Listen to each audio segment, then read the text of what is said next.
Hello everyone, welcome back to my channel. இன்றைக்கி நம்ம video பதிவில் பார்க்க போகிற வீடியோஸ் என்ன அப்படின்னு பார்த்துக்கிட்டிங்கன்னா, நம்ம செடிகளுக்கு வந்துட்டு நம்ம நிறைய உரங்கள் கொடுத்துட்டு வருவோம் இல்லைங்களா? ஸோ அதை வந்து எந்த பருவத்தில் எப்படி நம்ம உரங்கள் கொடுத்தா அதுகளுக்கு வந்துட்டு பூ காய்கள்லாம் வைக்கும் அப்படின்றதையும், காய்கறி செடிகளுக்கும் பூக்கள் செடிகளுக்குமே சேர்த்து தான் நம்ம அந்த டிப்ஸை வந்துட்டு சொல்ல போகிறோம். ஸோ இந்த டிப்ஸை வந்துட்டு தொடர்ந்து ஸ்கிப் பண்ணாமல் பாருங்கள். அப்போ தான் நான் வீடியோவில் என்ன சொல்லித்தரேன்றது புரியும். ஸோ நான் சொல்லித்தரது உங்களுக்கு புரிஞ்சால் மட்டுமே தான் நீங்கள் செடிகளுக்கு இந்த உரங்களை வந்துட்டு பயன்படுத்தி நீங்களும் நல்ல ஒரு ஈல்டை வந்து எடுக்க முடியும். ஸோ அதனால் ஸ்கிப் பண்ணாமல் பாருங்கள். இப்போ தான் நம்ம வீடியோவை ஃபர்ஸ்ட் டைம் பார்க்குறீங்க அப்படின்னா லைக் பண்ணுங்கள், ஷேர் பண்ணுங்கள், கமெண்ட் பண்ணுங்கள், சப்ஸ்கிரைப் பண்ணிக்கோங்க. பக்கத்தில் உள்ள பெல் பட்டனை ஆன் பண்ணி வச்சுக்கோங்க. பக்கத்தில் உள்ள பெல் பட்டனை நீங்கள் ஆன் பண்ணி வச்சுக்கிட்டால் மட்டும்தான் எப்போயுமே நம்மளோட வீடியோஸ் வந்து நோட்டிஃபிகேஷன் வந்த உடனே உங்களால் பார்த்துக்க முடியும். குறிப்பிட்ட சத்துக்கள் வந்துட்டு நம்ம செடிகளுக்கு வந்து நிறையவே தேவைப்படும் இல்லைங்களா? ஸோ அது பூக்கள் பூக்கும் போதும் காய்கள் வைக்கும் போதும் பொட்டாசியம் சத்து வந்துட்டு நிறையவே இதுகளுக்கு வந்து தேவைப்படும். டைமும் நம்ம உரங்கள் வந்து கொடுக்குற மாதிரி அந்த டைமுக்கு இவங்களுக்கு தேவைப்படுற சத்துகள் கிடைக்க வேண்டிய நேரத்தில் கிடைச்சா மட்டும்தான் அதோட பூக்கள் காய்கள் வளர்ச்சி வந்துட்டு அதிகரிக்கும் இல்லைங்களா? காய்கறி செடிகளில் பூ வைக்கும் போதே நீங்கள் இந்த உரங்களை பயன்படுத்தினீங்க அப்படின்னா காய்கள் வந்துட்டு உங்களுக்கு நல்லா நிறைய காய்கள் ஈல்டு கொடுக்கும். ஒவ்வொரு காய்கறிகளுமே நல்லா பெரிதாகவும் வந்துட்டு வளர ஆரம்பிக்கும். குறிப்பிட்ட நேரத்தில் அந்த செடிகளுக்கு நம்ம உரம் எப்படி கொடுக்கணும் அப்படின்னா, காய்கறிகளில் நிறைய பிஞ்சுகள் பூக்கள் வச்சுருக்கிற அந்த சமயத்தில் இந்த உரங்கள் வந்துட்டு நீங்கள் கொடுக்கலாம். நீங்கள் இப்போ பார்த்துட்ருக்கீங்களா, இந்த செடி வந்து லெமன் ஒயின் அப்படின்னு சொல்லுவாங்க. இதுவும் ஒரு ஃப்ரூட்ஸ் ஐட்டம்ஸில் உள்ள பிளான்ட்டு தான். ஸோ இதில் வந்து பூக்கள் வச்சு முடித்ததுக்கப்புறம் இப்போ பார்த்தீங்கன்னா அதை காய்கள் வந்து வைக்க ஆரம்பிச்சிருக்கு. பூக்கள் வைக்கிற சமயத்துலையுமே நீங்கள் வந்துட்டு இந்த உரங்களை பயன்படுத்தலாம். இப்போ காய் வச்சுருக்கிறனால நான் அந்த டைமில் பண்ண முடியாதுன்றதுனால இப்போ நான் வந்துட்டு அந்த காய்கள் இருக்கிற டைமில் நம்ம அந்த பொட்டாசியம் சத்தை வந்துட்டு கொடுக்கலாம். பொதுவாகவே தக்காளி செடி, கத்திரிக்காய் செடிகளுக்கு வந்துட்டு பொட்டாசியம் சத்து நிறைய கொடுக்கணும் அப்படின்னு சொல்லுவாங்க.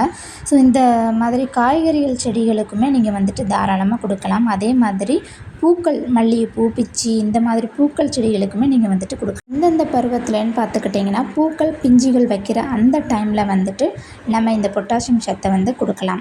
இதை எப்படி நம்ம ரெடி பண்ண போகிறோம் அப்படின்றதையும் வீடியோ பதிவில் பார்க்கலாம். அது வேறு ஒன்றும் இல்லைங்க, நம்ம டெய்லியுமே நம்ம வீட்டில் எடுத்துக்கிற ஒரு ஃப்ரூட்ஸில் இருந்து தான் அந்த உரத்தை வந்து நம்ம தயாரிக்க போகிறோம். வாழைப்பழம் தோல் இருக்குங்க இல்லையா? ஸோ அந்த வாழைப்பழ தோலையும் சாம்பலையுமே வந்துட்டு நம்ம பயன்படுத்திக்கலாம்.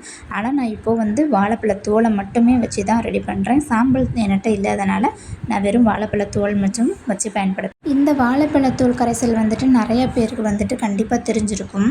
ஸோ இந்த வாழைப்பழ சத்துக்கள் தோலில் வந்துட்டு நிறைய பொட்டாசியம் சத்துக்கள் இருக்குது. நிறையா மல்லிகைப்பூ, பிச்சி இந்த மாதிரி பூக்கள் ஐட்டத்துலேயும் கொடுக்கலாம். அதே மாதிரி காய்கறிகள் விளைச்சல் வச்சுருக்கிற மாடி தோட்டம் வச்சுருக்க அனைவருமே வந்துட்டு இதை தாராளமாக நீங்கள் வந்துட்டு பயன்படுத்தலாம். இதை பயன்படுத்தும் போது நிறைய ஈல்டுகளை வந்துட்டு நீங்கள் எடுக்கலாம். காய்கறி செடிகளில் வந்து பிஞ்சிகள் வந்துட்டு உதிர்ந்து விழாமல் நல்ல காய்கறிகளாக வந்துட்டு உங்களுக்கு கொடுக்கும். இந்த வாழைப்பழத்தோலை வந்துட்டு பார்த்திங்கன்னா நல்ல பழுத்த தோலாக வந்துட்டு எடுத்துக்கோங்க. காயாக இருக்கிற மாதிரி வந்துட்டு எடுக்காதீங்க.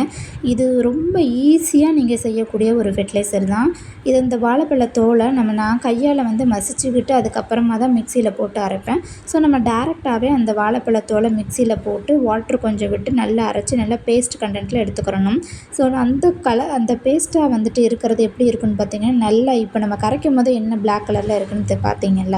ஸோ இதை விடவே இன்னும் டார்க்காகவே உங்களுக்கு மிக்சியில் வந்து அரைச்சி கிடைக்குங்க. அரைச்சதுக்கப்புறம் பார்க்கும்போது சாம்பல் மாதிரி தாங்க இருக்கும். பொட்டாசியம் வந்து சாம்பலோட சத்தும் பொட்டாசியத்தில் இருக்குது. ஸோ பொட்டாசியம் அப்படின்றதும் சாம்பல் தான். இதை நல்லா அரைச்சி எடுத்ததுக்கப்புறமா இந்த பேஸ்ட்டை வந்துட்டு நல்ல ஒரு பக்கெட்டில் வந்து எடுத்து போட்டுக்கணும்.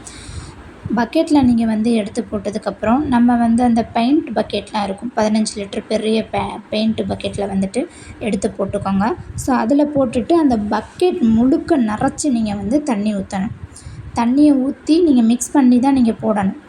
அந்த தண்ணி வந்துட்டு பக்கெட் நிறைய ஃபில்லாகவே இருக்கணும். பார்த்தீங்க அப்படின்னா இந்த மாதிரி இந்த பக்கெட்டில் ஃபில் பண்ணி நீங்கள் நிறச்சி வந்துட்டு கொடுத்துக்கோங்க.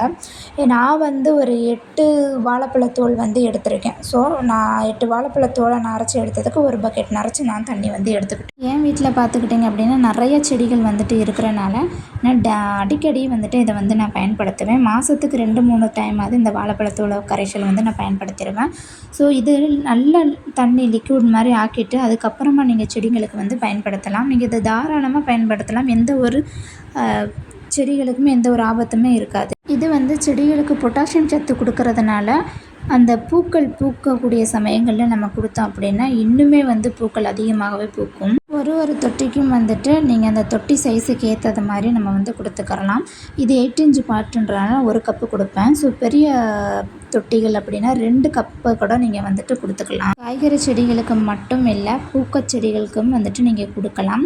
ஸோ எந்த உரம் பயன்படுத்துறதுக்கு முன்னாடியுமே தொட்டியில் இருக்க மண்ணாகட்டும், க்ரோ பேக்கில் இருக்க மண்ணாகட்டும் நன்றாக கலரி அதுக்கப்புறம் தான் உரம் போடணும். இதற்காக நம்ம இந்த மாதிரி தொட்டியில் இருக்க மண்ணை கலரி கொடுத்துட்டு உரம் கொடுக்குறோம் அப்படின்னா அப்போ தான் அந்த தொட்டிகளுக்கு அடியில் இருக்கிற வேர் வரைக்கும் நம்மளோட உரத்தோட சத்துகள் வந்துட்டு உறிஞ்சி எடுக்கிறதுக்கு வசதியாக இருக்கும். நம்ம மேலோட்டமாக போட்டுட்டோம் அப்படின்னா அது சட்டுன்னு கீழே இறங்கிருமே தவிர அந்த வேர்கள் வந்து உறிஞ்சி எடுத்துக்க கூட முடியாத, காற்று வந்து உள்ளே இருக்காது. ஸோ காற்று வந்து உள்ளே போகிற மாதிரி கேப் இருந்தால் மட்டும்தான் நம்மளோட வேர்கள் வந்து அந்த சத்துக்களை உறிஞ்சி எடுத்துக்கிடும். நீங்கள் கண்டிப்பாக வந்துட்டு ட்ரை பண்ணி பாருங்கள். ஸோ எனக்கு நல்ல ஒரு ரிசல்ட் வந்து கொடுத்தது. முக்கியமாக செடிகளில் வந்துட்டு பூக்கள், பிஞ்சுகள் பிடிக்கிற இந்த டைமில் வந்து நீங்கள் கொடுத்துட்டு வந்தீங்கன்னா நல்ல ஒரு ஈல்டையுமே கொடுக்குது. ஸோ இந்த வீடியோ பதிவு உங்கள் எல்லாருக்குமே வந்து பிடிச்சிருக்கும் அப்படின்னு நான் நம்புகிறேன். ஸோ நீங்களும் கண்டிப்பாக அதை வந்து ட்ரை பண்ணி பாருங்கள். ஸோ ரொம்ப ஈஸியான மெத்தடு தான். ஈஸியாக நம்ம வீட்டில் உள்ளதை வச்சே நம்ம செய்ய போகிறோம். ஸோ அதனால் நீங்கள் நல்லாவே ட்ரை பண்ணி பார்க்கலாம். நல்ல ஒரு ரிசல்ட்டு. பூக்கள்லாம் பார்த்திங்கன்னா அவ்வளோ கொத்து கொத்தாக வந்துட்டு பூக்கிறதுக்கு நல்ல ஒரு வசதியாகவும் இருக்கும். ஸோ இந்த வீடியோ பிடிச்சிருந்ததுன்னா உங்களோட ஃப்ரெண்ட்ஸ் அண்ட் ஃபேமிலிக்கு ஷேர் பண்ணுங்கள், லைக் பண்ணுங்கள், சப்ஸ்கிரைப் பண்ணுங்கள், பக்கத்தில் உள்ள பெல் பட்டனை ஆன் பண்ணி வச்சுக்கோங்க, ஷேர் பண்ணுங்கள், கமெண்ட் பண்ணுங்கள். ஹாப்பி கார்டனிங் நெக்ஸ்ட் வீடியோவில் பார்க்கலாம்.